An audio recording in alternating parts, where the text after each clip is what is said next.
Welcome to the Freak Show, fellow freaks.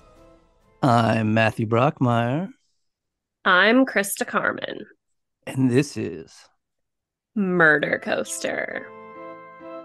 Step right up, and don't miss out on the third and final installment of our Freeway Killer series. If you think our last episodes were terrifying and nerve shattering, we've got a surprise for you. For today's Freeway Killer is the most dangerous, cunning, devious, and deadly of them all.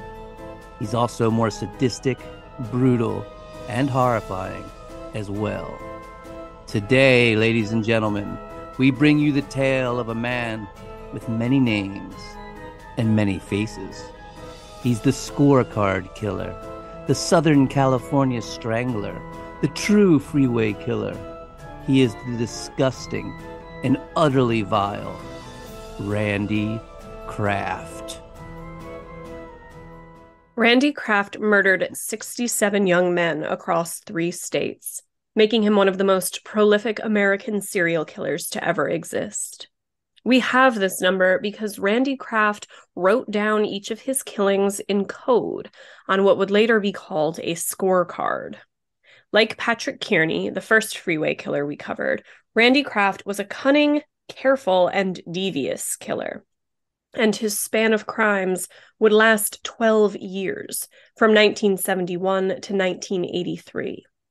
But unlike Kearns, who murdered unsuspecting victims quickly with a gunshot to the head, Randy Kraft was much like last week's Freeway Killer, William Bonin, in that he was a sadist who delighted in torture.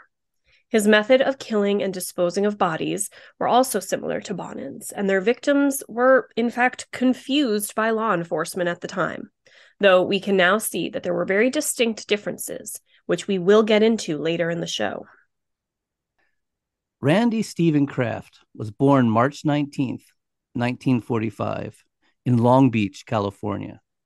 Unlike William Bonin, who was born into a literal hellscape of violence and sexual abuse, or even Patrick Kearney, who moved often and was terribly bullied in elementary school, Randy Kraft had a very stable and loving childhood. He was the youngest of the family and the only son, having 2 older sisters who doted on him. But at just 2 years old, Randy fell down a set of concrete stairs, hitting himself in the head and knocking him unconscious. It should be noted that nearly all serial killers are reported to have had severe head trauma prior to their killing, and this is thought to be a factor in their poor impulse control. Last week's Freeway Killer, William Bonin, had literal scars on his frontal lobe. While these head traumas don't explain their dark thoughts and fantasies or why they desire to kill, they can help to understand why these killers aren't able to control their impulses and often act so recklessly.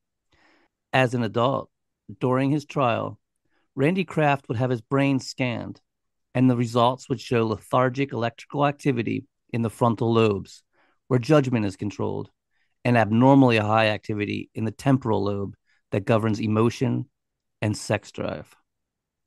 When Randy was 3 years old, his family moved from Long Beach to Westminster, California, where they lived a wholesome, all-American 1950s life of white picket fences and upward mobility. In high school, Randy was part of a group called the Three Musketeers. They were 3 best friends, the other 2 being Billy Manson and Paul Whitson. All 3 had been identified in state intelligence testing as mentally gifted minors and were given special accelerated college preparatory status. While Paul was going to be a scientist, Randy and Billy were going to become Republican senators. The 3 youths were so far right-wing, they considered Nixon a liberal and actually idolized Joseph McCarthy and William F. Buckley.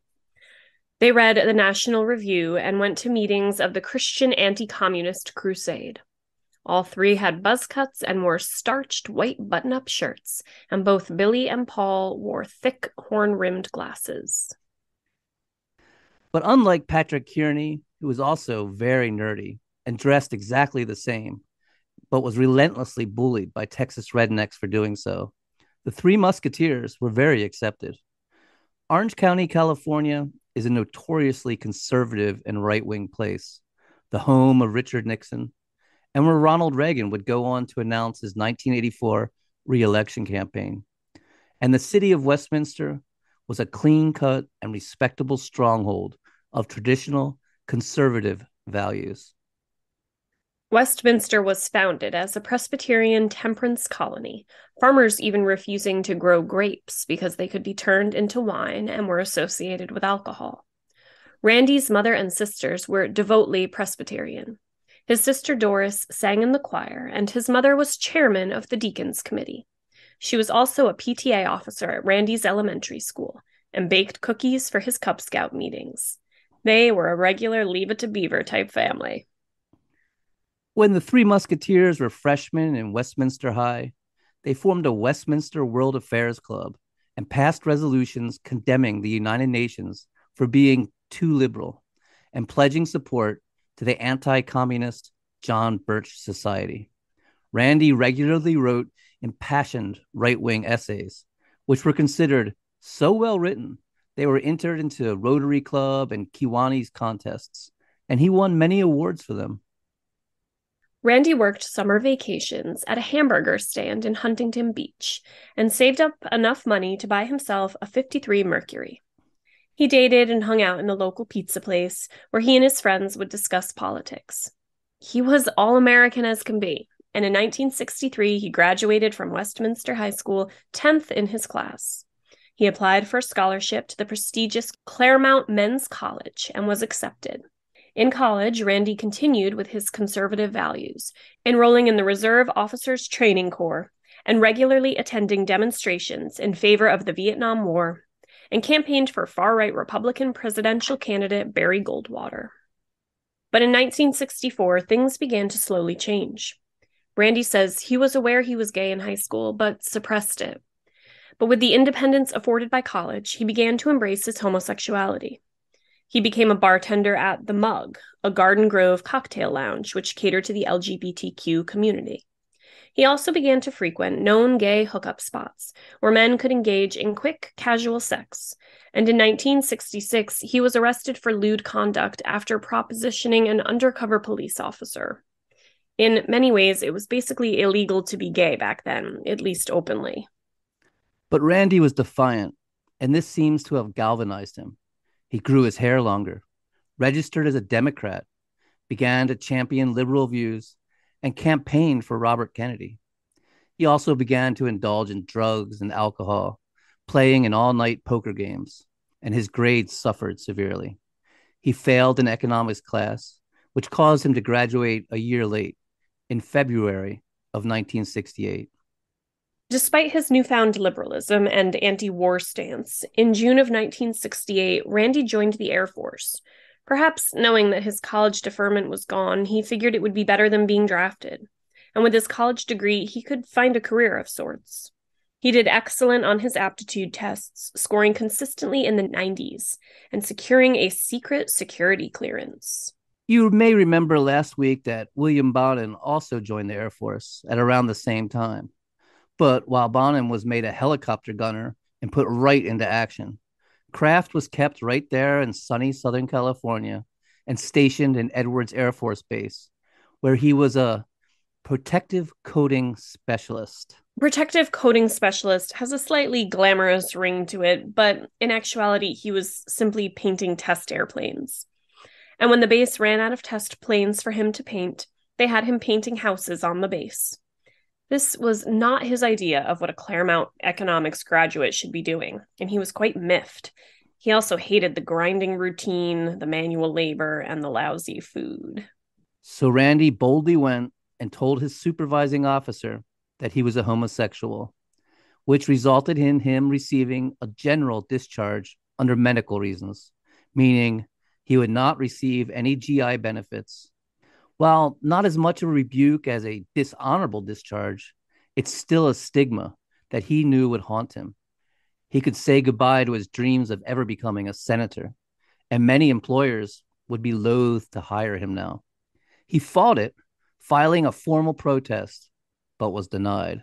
It sounds harsh, but he's actually lucky he didn't get a dishonorable discharge or end up in jail, which is what would have happened to him if he'd been caught in the act.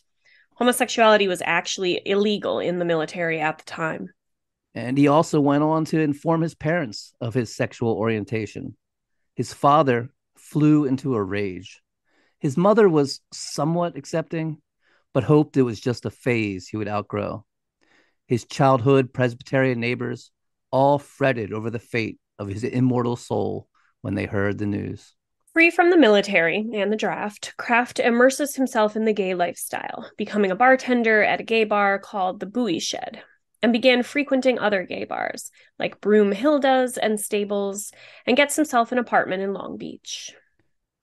Long Beach has long been a haven for gay culture, going back to World War II, when it was a booming home port for much of the Pacific Fleet.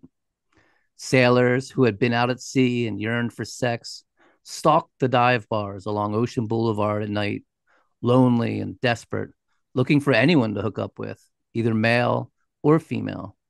And the locals claim that after the war, the gay sailors stayed and created their own subculture there. On the surface, it would appear that Randy Kraft had found a community where he could thrive and finally be himself, bask in the acceptance of gay culture. You'd think it would be a time of happiness, pride, and celebration. But in March of 1970, a very sinister and dark side of Randy Kraft revealed itself. Joey Francher was a tough 13-year-old SoCal kid. He hated school, hated the teachers that were always hassling him. He hated school. The teachers were always hassling him. Smart-ass kids all thought they were better than him. He hated his parents, especially his stepfather, who often beat him for any infraction. His only joy was cruising around on his bike. And in March of 1970, Joey was riding his bike on the Huntington Beach boardwalk when he would have the most unfortunate encounter with Randy Kraft. Joey, who noticed Kraft staring at him, asked the stranger if he had a cigarette. Randy said yes and offered him one. Joey unloaded to Kraft about his life, explained he was sick of his stupid school and parents and was running away from home. Kraft, who by now had bleached his hair blonde and taken to wearing Hawaiian shirts, giving off that total Southern California beach life vibe, asked the 13-year-old if he'd like to smoke some weed and drink some beer. The kid readily agreed. And then, to really seal the deal, Randy asked him if he'd like to lose his virginity. He told him he knew of a woman who would want to have sex with the young kid. When Randy asked if he'd like that, the kid said yes, which, really shows not only how naive this kid was, how stupidly innocent and trusting, but also just how incredibly horny teenage boys can be. Randy had the kid hop on his motorcycle, and the two drove off to his Long Beach apartment. Inside, they smoked a little weed, and Randy offered him some pills, Seconal, a powerful sedative. Joey took 8 of them, washing them down with some cheap wine. Then, as his head was spinning and the pills were kicking in, Randy set a stack of 8x10 black and white photographs in front of him. The photos were pornographic images of men having sex with each other, and Joey nervously noted that Randy was a participant in quite a few of them. When Randy asked him if he'd ever had sex with a man before, the kid said no, stood up to leave, and fell over. The next thing he knew, he was on the bed, and the man had taken all his clothes off. Joey said he felt like a rag doll as Randy Kraft repeatedly raped him, threatening to kill him the entire time. Then Randy stood up, said he had to go to work, and left. Yeah, he just cruises and goes to work, leaving the kid there alone. Joey managed to get himself up and get his shirt and pants back on, then stumbled out onto the street. He ends up sitting on a curb, weeping hysterically, and someone calls the cops and an ambulance. He's brought to the hospital where his stomach is pumped. His parents showed up. They were more upset that he'd lost his new shoes in the ordeal than the fact that he'd been drugged by a stranger. The cops accompany Joey and his stepfather back to Randy's apartment and barge in without a warrant. They find Joey's shoes neatly tucked under the bed. They also find two peanut butter jars full of pills, one with benzodrine, a type of speed, and the other Seconal, uppers and downers. They also find a bag of weed and random vials of prescription pills. And they note that there was gay stuff everywhere, from flyers for gay bars to actual pornography. The police contemplated bringing charges, but since they'd entered without a warrant, they couldn't charge Kraft for the drugs. And out of shame, Joey never told them he'd been raped, just that he'd eaten pills voluntarily and passed out. So they simply filed a report, and that was that. The report would sit in a filing cabinet untouched for the next 13 years. Joey says his stepfather beat him with a board when they got home for embarrassing him by getting picked up by a quote unquote fruitcake and then doing drugs. And such was life in the early 70s. Yeah, jeez. Tough It time. appears Randy, I know, it's like, poor kid. It appears Randy had let his mask slip and shown young Joey the monster that lay within him. After that, Randy would be extremely careful to not let anyone who saw his true self, the raging beast within him, live to tell the tale. They'd be dead and dutifully marked in code on Randy's scorecard sheet. In September of 1971, a bartender at Randy's favorite bar, Stables, named Wayne Duquette, went missing. His car was found parked by the beach where he'd last been seen. Weeks later, his body was found in a ravine off the Ortega Freeway, so bloated and putrefied that they couldn't determine the cause of death. His blood alcohol was a staggering 0.36, an amount so high that acute alcohol poisoning was actually listed as the cause of death. Although Randy never confessed to this murder, or any murder for that matter, we can be fairly certain that this was his first murder, because it is the first one listed on his scorecard, titled simply Stables, which was the bar where Wayne worked and was last seen. Many, many of Randy Kraft's victims had alcohol levels like this. But to this day, we don't know exactly how he was able to make his victims drink that much. It had to maybe be under the force of threat, you'd think. Much of Kraft's methods are a mystery. How he was able to dump bodies from a moving car, how he was able to secret corpses away in crowded conditions, and whether he ever had an accomplice. Right, unlike the other freeway killers who all immediately confessed and gave chilling details about their crimes, Randy Kraft has never disclosed anything at all about his methods or victims, though the state of their recovered bodies showed acts of disturbing torture. It is also clear in the way his victims would have massive amounts of alcohol and Valium in their systems that Randy wanted a docile victim. Given this knowledge, it is interesting to compare Randy to our other freeway killers. Patrick Kearney, as we've said, was a product killer and a necrophile. Like Jeffrey Dahmer, he wanted them dead, utterly passive. While William Bonin was a process killer and a sadist. He loved it when they kicked and squirmed and screamed and fought.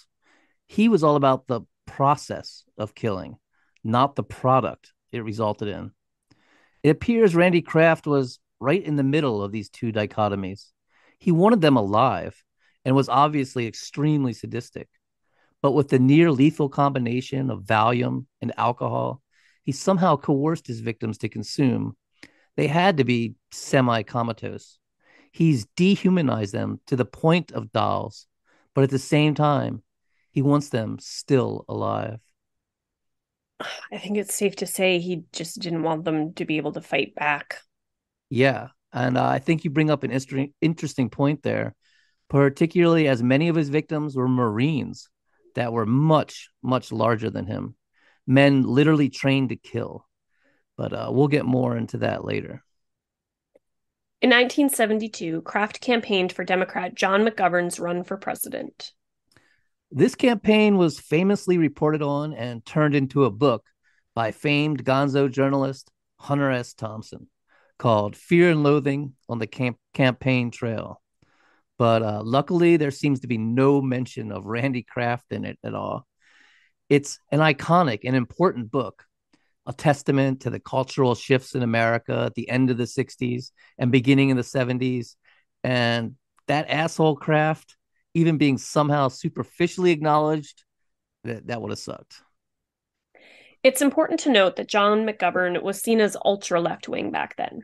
Today, he'd be the equivalent to Bernie Sanders or Alexandria Ocasio Cortez, basically a socialist Democrat. Yeah, and McGovern was the guy Nixon's people were caught breaking into the Watergate Hotel to spy on, that led him to resign years later after he won in a landslide. A very interesting and polarizing time in history that is actually not too unlike today's political climate, honestly. Yeah, touche. And that year, Kraft also went to his high school reunion. Remember, in high school, he had been a staunch Republican anti-communist with a buzz cut and starched button-up white shirt. Now he was a shaggy-headed McGovern supporter in bell-bottoms, telling his square friends that weed should be legal. As the 70s began to roll onward, Randy started studying computers at Long Beach State University. He quit his job as a bartender and found employment at Aztec Aircraft, where he ran the computer payroll, typing wages and hours manually into the machines, producing spreadsheets and statistics. He would have a long and storied career in data entry. And, I've actually done data entry at a driving school in San Diego. It is mind numbingly dull. It's interesting how he thrives at this work for years. It seems like he can turn his brain off, like become a machine. And I think this points to how he was able to compartmentalize and disassociate, basically turn his conscious mind off, which is a trait that is very common to serial killers. At Long Beach University, Randy also found love, meeting longtime boyfriend Jeff Graves. The two really hit it off. And though they maintained a polyamorous relationship, they considered themselves a serious couple and moved in together, finding a place within walking distance of the gay bars of Long Beach. They'd stroll the streets in the afternoon, walking hand in hand, and cruise the bars at night. They were very active in the gay community, especially at Club Ripples, their favorite establishment to socialize in. Here we see another side of Randy that is different than the other two freeway killers as well.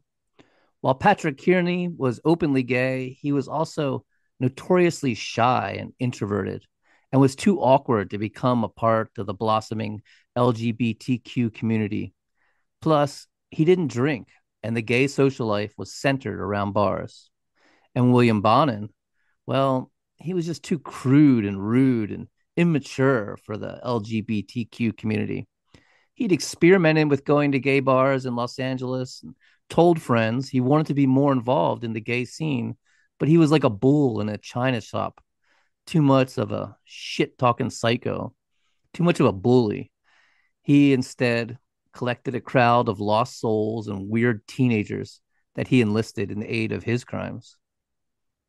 Randy and his boyfriend Jeff are social butterflies of this scene, but they are also partying hard. Booze, weed, bennies, amyl nitrate, sleeping around, experimenting with the bondage and leather scene. It all led them to get into huge fights. And when they'd fight, Randy would get in his car and drive, just drive and drive, driving along the freeways and byways of Southern California. This is exactly what Patrick Kearney would do as well whenever he'd fight with his boyfriend David Hill. Both Kearney and Kraft were doing the same thing, anger driving, alone, after arguments with their partners. And while I'm sure they were enjoying the incredible Southern California scenery, the hills and ravines, deserts and beaches, the Pacific Ocean stretching out into the horizon, they were also looking for lonely, abandoned places to commit their heinous crimes and eyeing up potential victims. And it's around this time corpses began appearing abandoned on the freeways of Southern California. 20-year-old Edward Daniel Moore was one of them. In Randy's scorecard book, he was titled EDM. Just his initials, but very obvious. On Christmas Eve, 1972, Edward Moore's body was found naked, bound, beaten with a blunt instrument, most likely an iron pipe, and strangled to death. The corpse had been pushed from a moving vehicle on the 405 freeway. A sock had been inserted into his anus, which was a method the military used to keep the body from purging liquids. The sock also led to speculation that the victim had been tortured and killed far from the dump site, and the killer hadn't wanted liquids dirtying his vehicle. What? Yeah. A Long Beach State University art student named Vincent Mestez was found by hikers at the bottom of a ravine in the San Bernardino Mountains. He was clothed but missing his shoes, and a sock had been forced inside his rectum. His head had been shaved after death, and both his hands were cut off. Because he was bisexual and had been known to hustle sex at the Belmont Shore Bluffs, his murder was considered a gay crime and not fully investigated. Now, we should point out the Long Beach police not only didn't investigate gay crimes at this time, they actually denied that there was even a gay community in Long Beach, despite it having these historical gay roots and there being a plethora of infamously gay bars like Impact, Forced Heat, and the Mine Shaft. The police refused to believe or acknowledge or care there was a serial killer, even when the number got up to 11. Police actively dehumanized gay men and denied the thriving gay culture existed. They attributed all the victims who had gone missing from Long Beach as gay men who had gotten into rough sex or an argument during a one-night stand, and that they'd gotten what was coming to them. As long as it was a gay-on-gay crime, police looked the other way, hoping to let them kill themselves off. Gay men were considered the less dead. But naked and near naked bodies of young men with socks in their rectums just kept piling up, and the degradation was amping up as well. An unidentified victim was found outstretched on the Terminal Island Freeway in a particularly gruesome manner. His genitals had been removed, the wound still oozing blood because they had been severed when he was still alive, the heart still pumping blood. He'd also had his eyelids removed. Investigators assumed so that he couldn't shut his eyes while he was being tortured. God, that's a new one. God. It just gets worse and worse. Then on Easter Sunday, the body of Kevin Bailey was found on the highway by Huntington Beach after being thrown out of a moving vehicle. While this would become Randy Kraft's modus operandi, dumping mutilated bodies from a moving vehicle, almost always with a sock in the rectum, and with immense amounts of alcohol and Valium in their bloodstream, he did experiment. One, to this day unidentified, was dismembered, decapitated, and spread over multiple locations. His head was found behind a supermarket in a paper bag. His arms, torso, and right leg were found in trash bags along the freeway, and the left leg was found behind the Bowie Street bar where Kraft used to work. Some actually speculate that this might have been a victim of Patrick Kearney because the body was dismembered and the parts put in the garbage bags, which was Kearney's signature and MO. But because there were ligature marks on the body, in other words, he'd been tied up and his eyelids and genitals had been removed, most agree it's definitely Randy Kraft. Kearney didn't tie his victims up. He killed them with a gunshot to the head before they even knew what was happening or suspected anything. It would also be quite the crazy coincidence if another freeway killer was dumping body parts behind a bar where Kraft had worked. That would be insane, but I guess stranger things have happened. Right? Also, this victim's hands and feet were removed. Patrick Kearney almost always left all the body parts in the same location. The only body Patrick Kearney ever did that to was David Hill's friend, John LeMay, because he knew John LeMay could be traced back to him and was trying to hide the evidence. Most believe this victim was the one labeled Hoff Head on Randy Kraft's scorecard. Many also speculate that this murder may have been a tip of the hat to Kearney, an acknowledgement. So creepy and messed up. They're sending little messages to each other. Ugh. Yeah, and Kearney, he told investigators that he was well aware there was another killer at work. Ronnie Weeb, the next victim, was covered in bite marks, his genitals nearly chewed off. But there was also something else distinct about him. He was very much a heterosexual. He was a married man who had recently been separated for having an affair and now had a new girlfriend. It was also very obviously the same killer. The body was tossed from a moving vehicle with a sock in the rectum and the same exact place as Eddie Moore 6 months earlier. Now the investigation was no longer that of gays killing gays, something that could be tolerated. Now that straight men were being actively targeted, the police were becoming forced to respond. Randy was also targeting Marines. Young blonde Marines, in particular, become a target for Randy. Camp Pendleton was only an hour away, and every weekend the beach towns would be flooded with Marines, many of them hitchhiking as a means of transportation. One Marine, who wouldn't realize how close he'd come to death, described how he met Randy Kraft on the beach in Laguna, and the two began talking. This is actually really fascinating. He says Randy was friendly and interesting, and when Randy told him he had some good beer in his hotel room, he went with his new friend. Good beer was an easy way to get Marines to hang out with you back in the day because they could only afford shitty beer. So the two went up to Randy's room.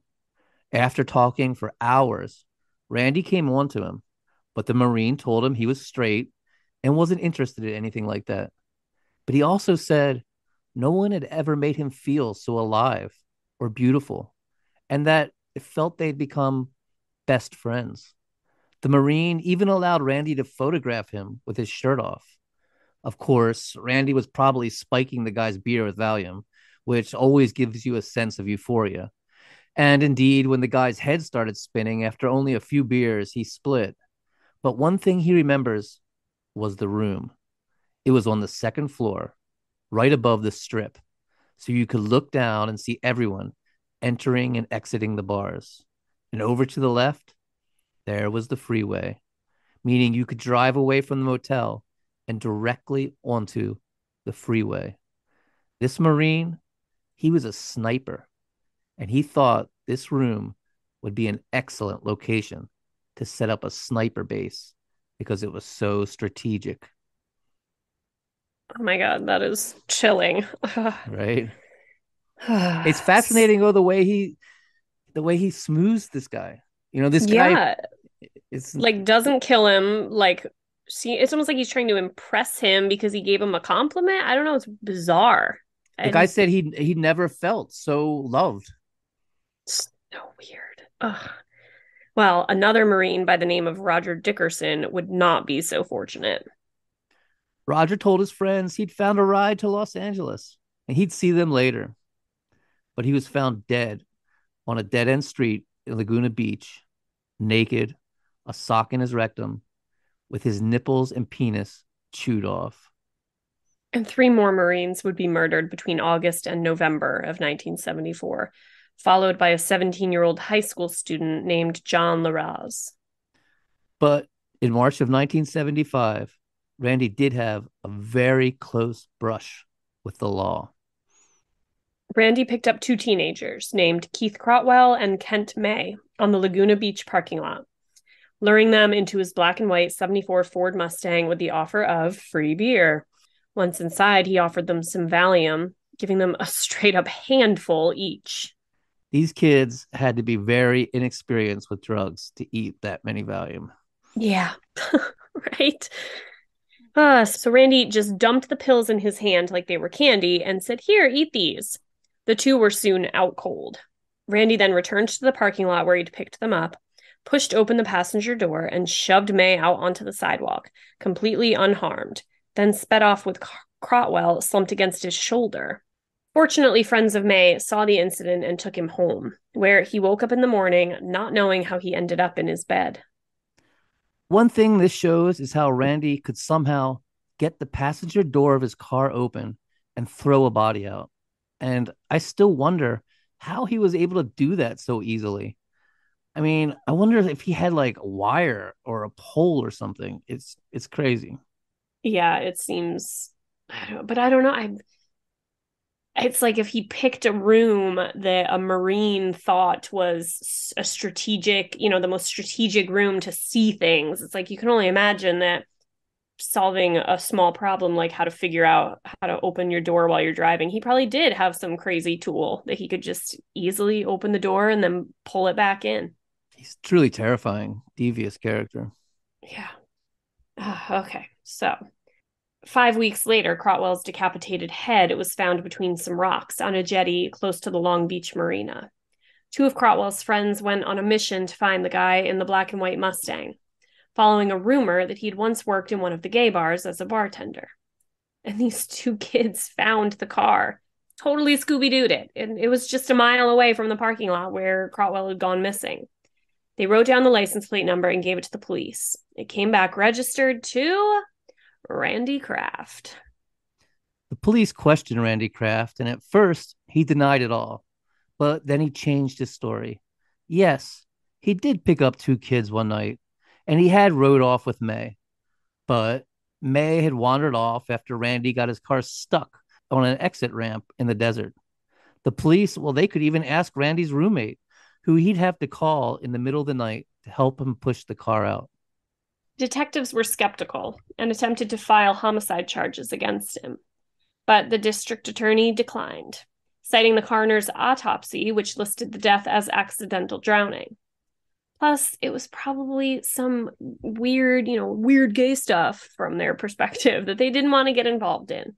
Most likely two drunk lovers getting weird on the jetty, and when one fell in the water, the other was too ashamed to report it. Fucking A. These people drive me crazy. An accidental drowning. Well, what happened to his fucking body? It's just a decapitated head. Good grief. Randy was so shook up by the incident, though, that he didn't kill again for over 7 months. But the next would be considered one of the most gruesome of all.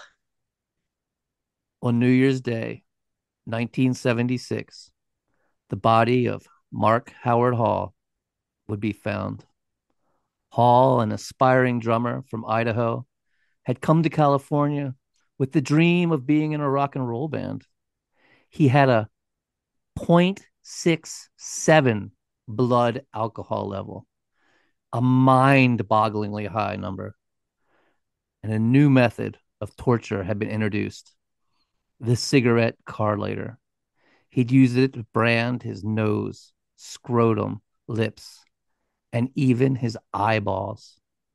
He'd also had a swizzle stick from a cocktail glass jammed into his penis so far up it ruptured his bladder. And in something new, and this is just beyond sadistic and weird, his testicles had been cut off and forced into his anus with a handful of leaves. The medical examiner determined Hall had lived through all of this torture. Ugh. Literal goosebumps in the worst way possible. Beside his body was a broken bottle of Winter's vodka with a full set of fingerprints on it. Police would run the prints, but they would come up with nothing. That is, until many, many years later when they were identified as coming from a one Randy Kraft. On the home front, Randy was growing more mature and settling down. Tired of the wild swinger lifestyle, he broke up with Jeff Graves, who wasn't ready to commit, only to find a new lover, also named Jeff. This one, Jeff Selig, who soon moved in with Randy. Although appearing much more emotionally mature and stable than Graves, Selig was actually quite young, only 19, but had kept his age a secret from Randy in the beginning of their relationship, lying and saying he was in his mid-20s. Randy would later say that if he had known Jeff's real age in the beginning, he would have called it off, as he was looking for a more adult relationship. But by the time he found out, he was too smitten. Jeff Selig was an apprentice baker who adored being a homemaker, cooking gourmet meals and decorating their apartment. Pudgy and a bit comical, he'd been described as the Lucy to Kraft's Ricky Ricardo. Seelig would later say that he and Randy did sometimes go out and pick up hitchhikers, and if they were willing, bring them back to their apartment for threesomes. But he says he never saw a violent side to Randy, never saw him hurt anyone, and Jeff would remain with Randy for 8 years, seemingly oblivious to his murderous ways, much like David Hill. Randy's killing slowed immensely during this time of domestic tranquility. He would kill once more in December of 1976, though. The body of 19-year-old Paul Joseph Fuchs has never been recovered, but he was last seen in Club Ripples, where Randy was a regular. And his name is clearly written on Randy's scorecard as expletive deleted, a sad and obvious pun to Paul's last name. After that, there would be a 2-year lull in the murders. While some believe Randy may have been emotionally sated from his desire to kill by a stable relationship, it's also speculated that this long lapse of murders was because Jeff Graves had, in fact, been his accomplice, something that's never been proven to this day. Randy and Jeff Seelig loved to entertain and would have bridge and poker games every week. They lived a life of seeming bliss and tranquility. Kraft began to take more computer classes, and Jeff began working in a specialty candy and pastry store called Grandma's Sugar Plums. Friends noted what an excellent couple they made. Randy, the strong and silent type, smoking a cigar in the living room, while Jeff carried out hors d'oeuvres and emptied the ashtrays. They also noticed how focused Randy would become during bridge games, losing himself in the cards. Many years later, Randy would play bridge with fellow Freeway Killer William Bonin on death row in San Quentin prison. The irony is like too much for me to bear. Yeah. In July of 1977, homicide detectives arrest the first of the Freeway Killers, Patrick Kearney, no doubt thinking the bodies would stop, or at least slow down for a while. But they were very wrong. In the spring of 1978, Kraft would begin to kill again. In April of 1978, an 18-year-old Marine named Scott Hughes was found beside a freeway on-ramp in Anaheim. He had a large amount of Valium in his system and had been strangled to death with a ligature, most likely his own shoelace, which was missing. His scrotum had been split open and his left testicle had been removed. On June 11th, the body of 23-year-old Roland Young was found near San Diego Freeway. He had cigarette lighter burns all over his body and incisions up and down his legs, as if the killer had been playing tic-tac-toe with a knife blade. Just 8 days later, 20-year-old Marine Richard Keith was found. He'd been tossed from a vehicle and left a 90-foot-long arc of blood and flesh on the pavement before bouncing to a rest in the middle of the road. He was last seen hitchhiking in the city of Carson. Kraft noted his death as Marine Carson in his scorecard. The bodies just kept coming and coming. Many burned with a car's cigarette lighter, castrated and tossed from a moving vehicle, one on Interstate 5, another on I-605, another on the 405 freeway. An English tourist was found dismembered in 2 trash bags and a cardboard box, a sock in his rectum, behind a gas station in Long Beach. Kraft's scorecard simply read, England. The body of 19-year-old Gregory Jolly was found in Lake Arrowhead, decapitated and emasculated. His belongings were later found in Randy Kraft's apartment. On and on the murders went. A 15-year-old abducted from their bus stop. A Marine found missing his hands. A body dumped on the 405 on-ramp. And by this time, police must be getting completely flummoxed because now there was another freeway killer at work, William Bonin, whose murders were quite similar. But Bonin's burst of horror is short, just 1 year, and he is arrested in June of 1980. Coincidentally, this is also the time when Randy was being hired by Lear Sigler Industries as a data entry expert and begins to travel to Oregon for business, setting up computers for payrolls at various businesses. Perhaps sensing that with William Bonin now apprehended, he should let the police in Southern California think they'd solved the murders, or perhaps just seeing a whole new killing ground, an environment ripe for the picking where people weren't so jaded and careful, Kraft now begins to kill in Oregon. 17-year-old Michael O'Fallon left his home in Denver, Colorado for a hitchhiking trip across the United States before college. His body was discovered on July 17th, 10 miles south of Salem, Oregon, nude, hogtied, and strangled to death. Kraft listed him as Portland, Denver, and his camera, which was inscribed with his mother's initials, was later found in Randy's garage. Just the next day, Randy killed again. An older man this time, dumped on the freeway after being given toxic levels of Valium and Tylenol before being strangled. He was listed on the scorecard as Portland Elk.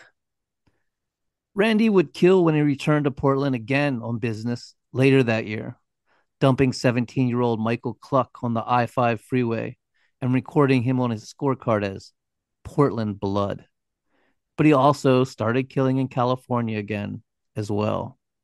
Marine Robert Loggins was found in a garbage bag by the El Toro Marine Air Base.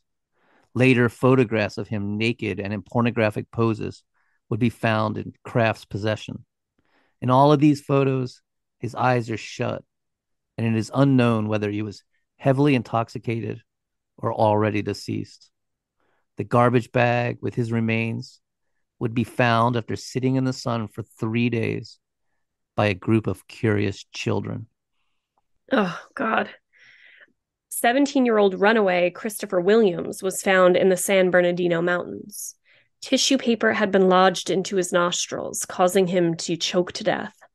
Because Williams was known to hustle the bus stops of Hollywood, in other words, he was a male sex worker, his case was labeled a misdemeanor murder by police and went completely uninvestigated. A misdemeanor murder. Misdemeanor murder, fucking A. I don't get this. Well, for whatever reasons, Kraft and Seelig began to argue at this time. The two even separated, but got back together. And in July of 1982, they began attending weekly counseling sessions. And just, I don't know, I try to imagine what relationship therapy with Randy fucking Kraft was like. I know that sounds like a joke, but I mean, I don't know. He was also really into this thing called EST training, which is this weird kind of Scientology like cultish thing where you get up on a stage and people yell at you, breaking you down until you have like this Zen like personal transformation. Well, that sounds fucking terrible. Scientology and EST actually had an ongoing feud. L. Ron Hubbard claimed that EST had copied him and had spies enrolled in the classes, as well as detectives hired to do a smear campaign. Shit was intense, man. These training seminars, they went from 1971 to 1984, which strangely enough coincides with Randy's killing dates. EST sessions would start at 9 in the morning and go on all day and far into the night. The training was meant to, quote, press people beyond their point of view into a perspective from which they could observe their own positionally enlightenment. It was realizing you were a machine and then trying to break free of being a machine. It makes total sense.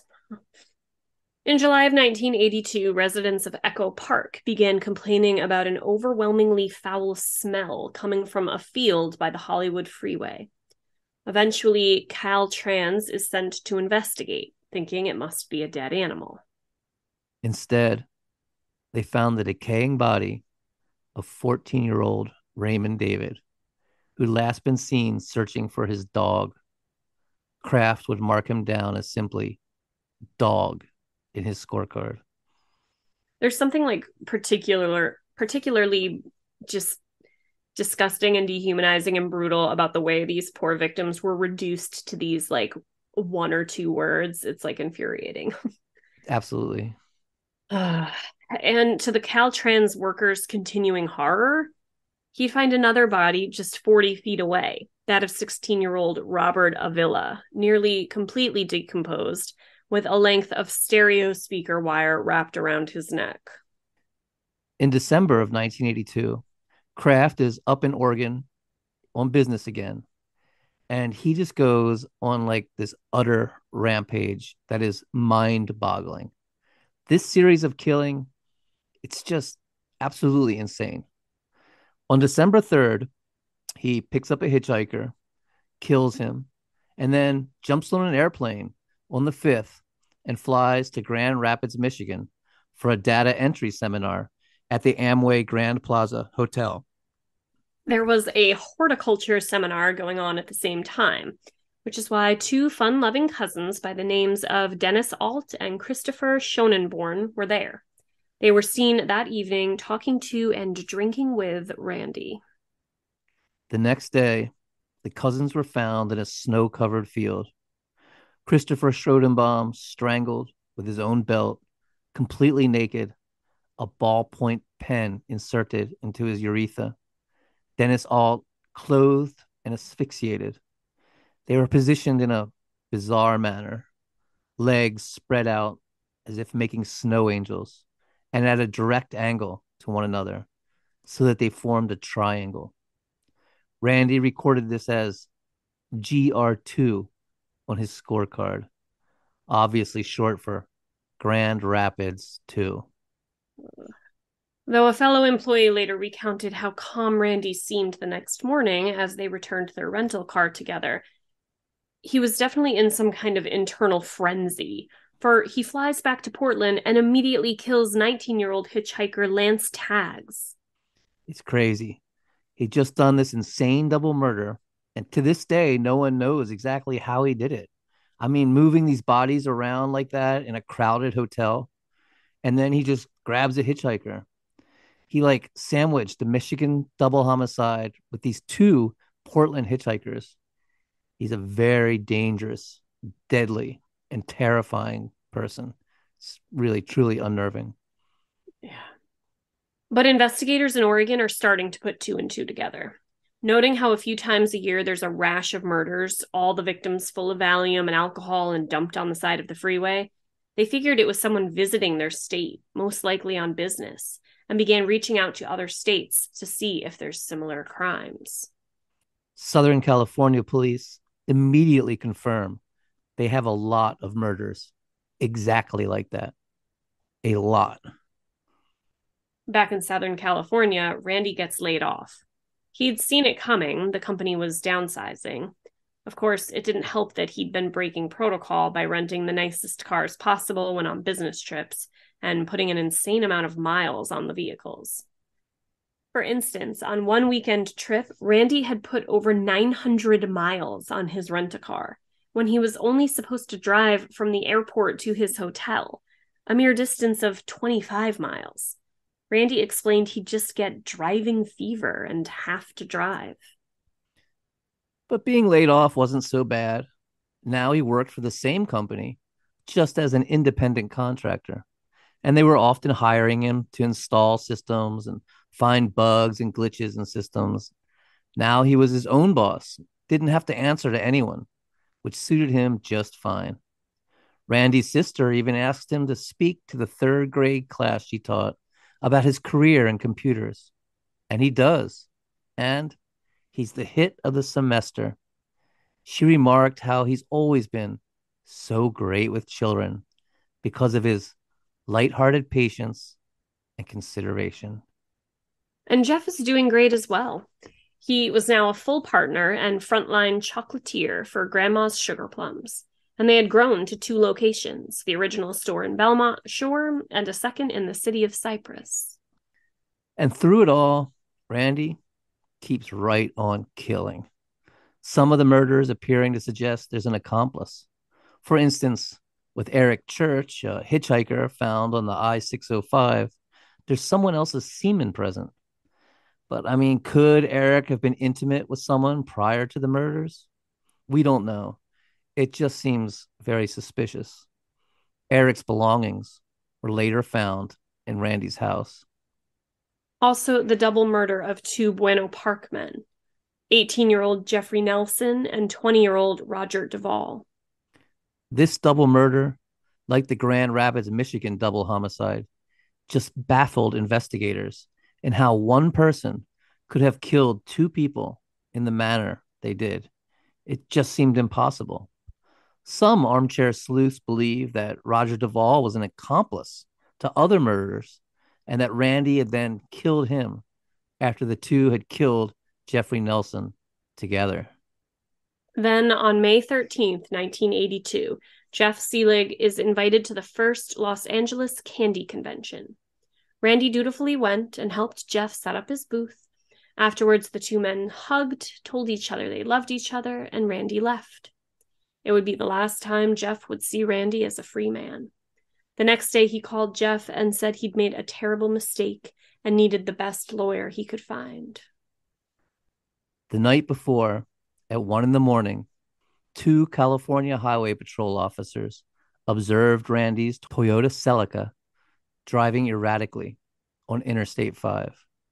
The car veered onto the shoulder, slowed, then sped up again before making an illegal lane change. The officers assumed the driver was drunk and flipped on their lights. Randy pulled over and immediately exited his vehicle, which struck the officers as suspicious. He also was seen dumping out a beer and tossing the bottle off to the side of the road as he approached them. As Randy approached the policeman, Officer Michael Sterling noticed that Randy's jeans were unbuttoned. Sterling had Kraft perform a sobriety test, which he failed.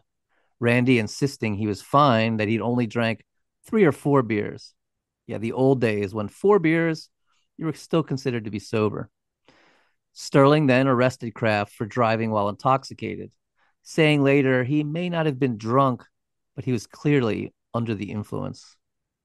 Meanwhile, Sterling's partner, Sergeant Michael Howard, approached the Celica and observed a young man slumped in the vehicle's passenger seat, his eyelids closed, partially covered by a dark jacket. Around his feet were a couple empty beer bottles and an opened prescription bottle of lorazepam, the pills strewn about. Howard rapped on the window, attempting to wake the guy up, but he wasn't moving. So he reached in and gave him a shake, only to find his skin cold and clammy.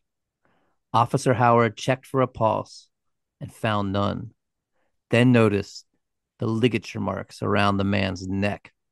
He lifted the jacket and saw the man's pants were unbuttoned, his fly down, and his genitalia hanging out. His lap was soaked with urine. While sitting there, Randy kept asking over and over, "How's my friend? How's my friend?" Kraft was initially charged with driving under the influence and held in custody as detectives called a judge requesting a search warrant to investigate the rest of the car. I guess they wanted to play it by the books and not risk anything, which is smart. But just to reiterate the gay stigma at work at the time, the judge actually asked the detective, quote, "Do you consider this particular homicide is a homosexually related homicide? Like, what the fuck difference does it make? Fucking hell." That's some question. Detectives then proceeded to conduct a thorough search of his vehicle.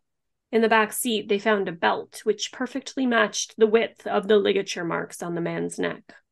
There was a cooler with a couple unopened bottles of Moosehead, as well as several prescription bottles. All in all, 9 different prescription drugs, including Valium and Ativan. There was a bottle of stick spell spinning spray, which I had to look up to find out what the hell it was. I initially thought it was some kind of amyl nitrate or popper or something. Ends up it was just cheap perfume targeted to teenage girls. Each bottle came with an incantation to recite while dabbing the scent on their neck. Spells like blood run hot, heart beat fast, warm his love, and make it last. Under the driver's seat floor mat, they found an envelope with 47 photographs, all of young men, some nude and in pornographic poses, and some of them obviously very dead. The passenger seat was soaked through with blood, which was very suspicious and creepy. For the body that had been sitting there, had been strangled, and there was absolutely no blood leaking from it. This blood had come from someone else, and not too long ago. Whose blood this is has never been determined. It's often thought to belong to another victim who Randy hadn't had time to put on his scorecard yet. Wow. In the trunk, they found a briefcase which contained a wood grained binder. Inside was a tablet with an oily spill in the middle of it. Neatly printed in two distinct columns were 61 notations or codes of some sort. The list began stable, then angel, then EDM, on and on, ending with Dart 405 and what you got. The seasoned homicide detectives knew right away what it was: a list of murders. And if the numbers were correct, it meant Randy Kraft was one of the most prolific serial killers in history. Jeff Seelig returned from the first annual Los Angeles Candy Convention to find his house barricaded by cops, cordoned off with police tape, and being literally torn apart by detectives. Inside the house, detectives uncovered mounds of evidence, including clothes and personal possessions of numerous young men who had been murdered over the previous decade. Fibers taken from the rug matched those on victim Scott Hughes. In addition, the couch in Kraft's living room was identified as being the one in the photographs found in Kraft's car. A roll of film was discovered that contained shots of victims Eric Church and Roger Duvall sitting in Kraft's car, a ligature mark clearly visible on Duvall's neck in one of these images. But Randy Kraft proved much shrewder than the other freeway killers had been.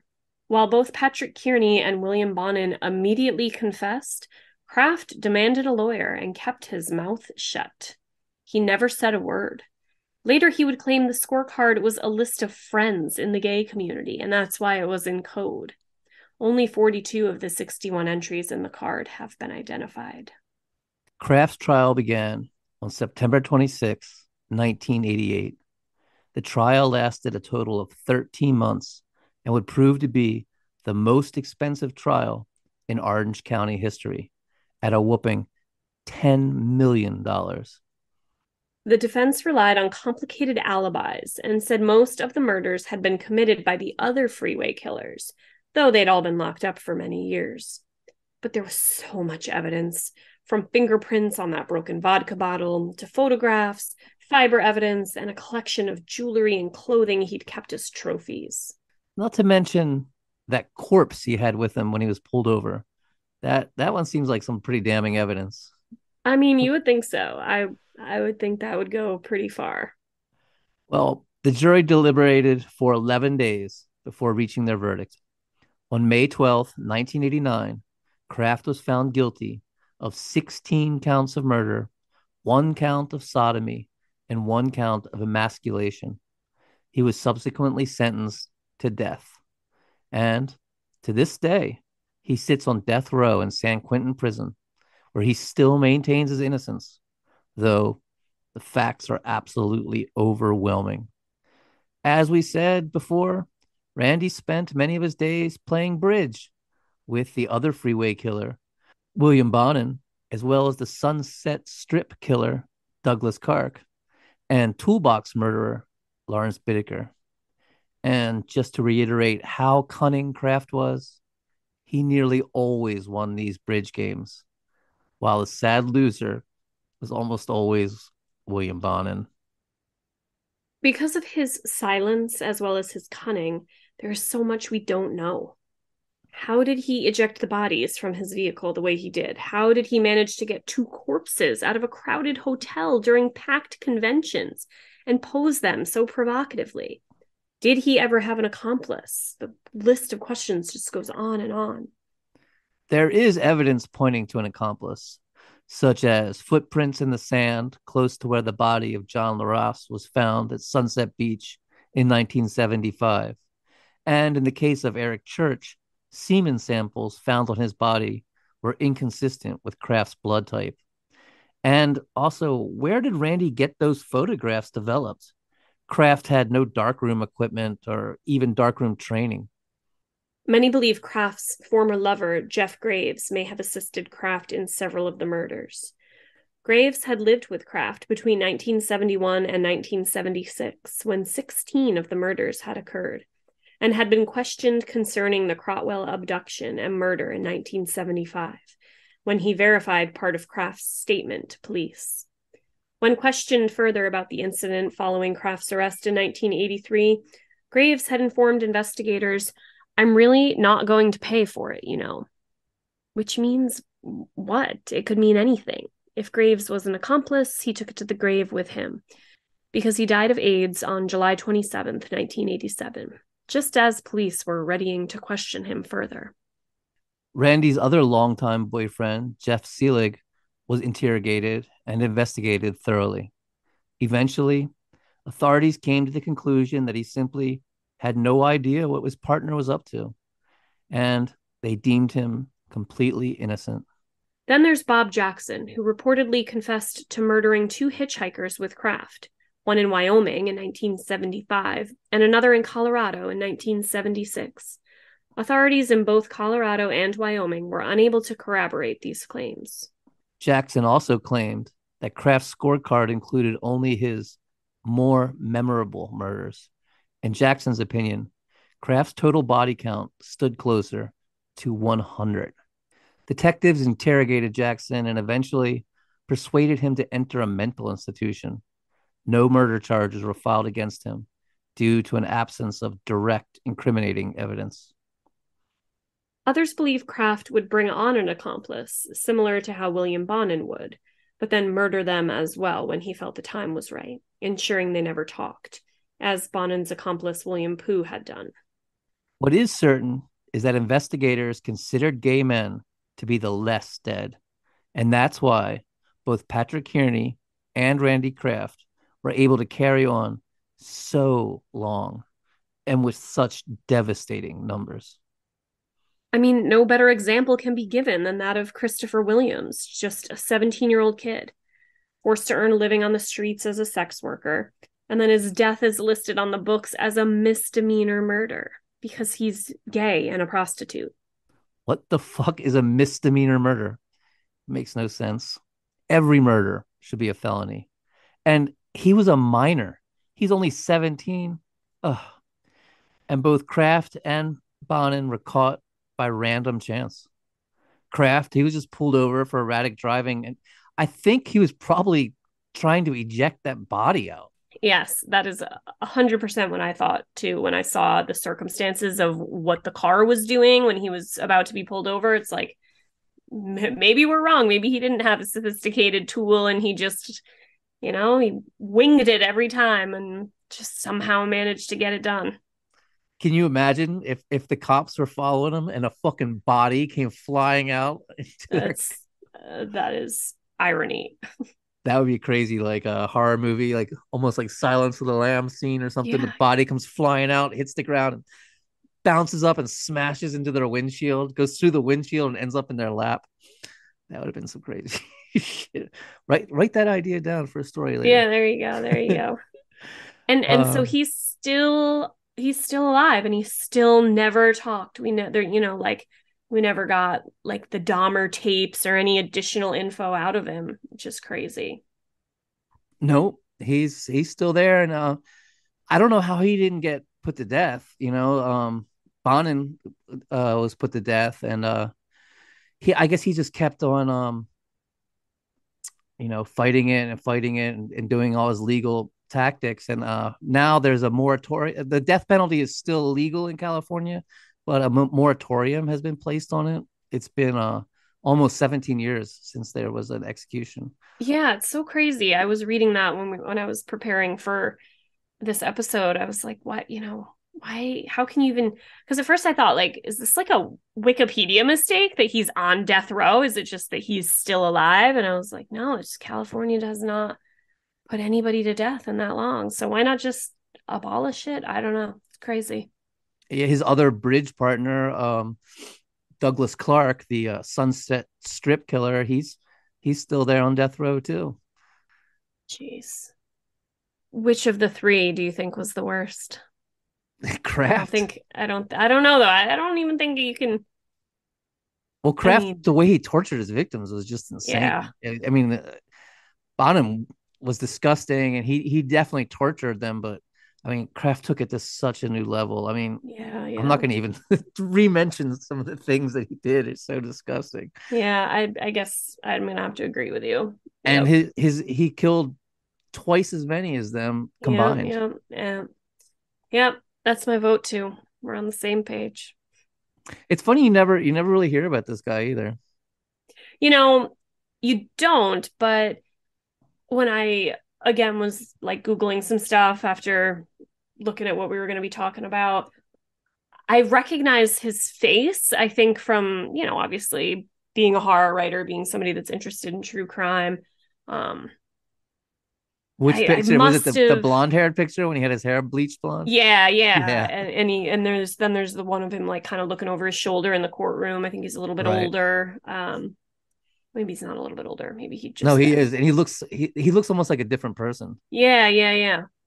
Yeah, I've definitely seen, I don't know if it's like, probably fall down a rabbit hole Googling true crime stuff and come across, if he's one of the most prolific, I'm sure he's going to Yeah. be on lists and stuff. So I had definitely come across him before. Luckily, not physically in real life in California You when wouldn't he have was, any interest in you. no. Or me either, because I'm old now. Maybe Yeah. back in the day when I was young. Uh, Oh, just crazy. yeah. This series has seriously been an eye opener, taking us back to a time and place where serial killers were a daily fact of life. And as we said in the first episode of the series, it's believed there were as many as 20 serial killers in Southern California in the late 70s and early 80s. And there was no DNA, no databases, no internet, just endless filing cabinets and a police force that were biased about which victims would be investigated. It's terrifying to think like, is the only reason that there aren't just as many serial killers today because we have so much more sophisticated technology? Like, is there just people walking around being like, you know, the only reason I'm not out there killing people every night on the freeway is because the goddamn, security cameras that are everywhere are so Yeah, well, they catch just, him now. Like that guy in Idaho. I mean, he was yep, yep, definitely going to be a serial killer, but yeah, they had him on security cameras. They got his yep. DNA. They got all that. I would like to think that society has changed, that people have changed. Like, I think a lot of these sex killers were either repressed or acting out. Like, I saw this documentary about Ted Bundy, and they talked about the women's rights movement and also the sexual revolution as like maybe directly being a spark to his hatred of women, because not only were they now treated more equally, but they were also like, just showing themselves in a more sexual nature, which kind of like did something to him and enraged him. And Ugh, which is makes a lot of sense, but which is like infuriating. Like, like we talked about last week with a lot of these guys were raised by World War II veterans. mm-hmm. I'd like to think and hope that society is maybe gotten a kinder, gentler, more intelligent, more compassionate, and maybe that's a reason we're not seeing as many. Yeah, it's I interesting though. hope so. I'd get too I get too I don't get a lot of anxiety, but I get too anxious when I look too deeply into like research surrounding school shootings and school shooters, but I Yes. wonder like if there's been any studies that have been done about the potential, our societal factors like creating less serial killer personalities and more school shooter personalities. Has there been some sort of shift, and is that why?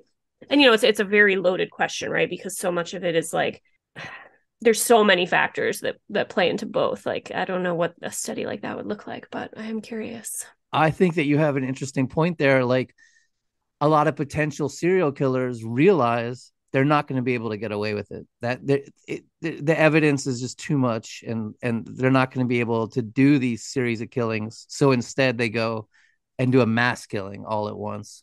Yeah. But then again, like they're very different creatures, the mass killer and the serial killer. So like when you look at the psychological profile of one versus the other. I mean, these guys are all sexually motivated, and I don't think most mass killers are. They're not getting a sexual gratification from it like these guys are. No, I agree. But maybe there's some, not sexually motivated, but maybe like sexual rejection, or just some type of rejection, I think, is playing into the formation of some of these school shooters and mass killers. Absolutely. A lot of the whole incel thing. Yes. A lot of the incel killers you ever read that manifesto by like that first incel guy? No, I couldn't do it. I mean, I saw like bits and pieces of it, but yeah. He's like, I tried to do the skateboarding, but I couldn't ollie, and the girls don't like me. You're like, dude, oh God, so pathetic. And he's rich as fuck. You're like, his dad was like a movie producer and stuff. Yeah, I remember this one. Yeah. Just wait a couple years, dude. Everything will turn out. But instead, he didn't wait, and he took away the option for a bunch more people to get to wait for anything in their lives. And these weirdos on the internet consider him a hero. It's really sad. So weird. Yeah. It's just a whole different world. Like, serial killers were a daily thing back then, and today, mass shooting. I mean, I don't know. It's like, was it yesterday or the day before? I hit Google News, and it was 3 mass shootings in one day. And see, I didn't even see any coverage of any of those. So how? It's not news anymore, right? How just business as usual is that? If like, ugh. Yeah. Well, so what do we got coming up? Well, next week, I have got a nice creepy story for you with absolutely no sex crimes. Thank goodness. But are there ghosts? Yes, there are lots of ghosts and a carnival, and that's all I'm saying. All right. I'm excited.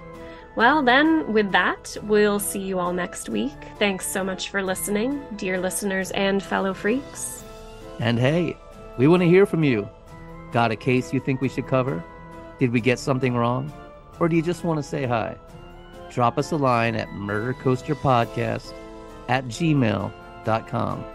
That's murdercoasterpodcast@gmail.com. Check you next week.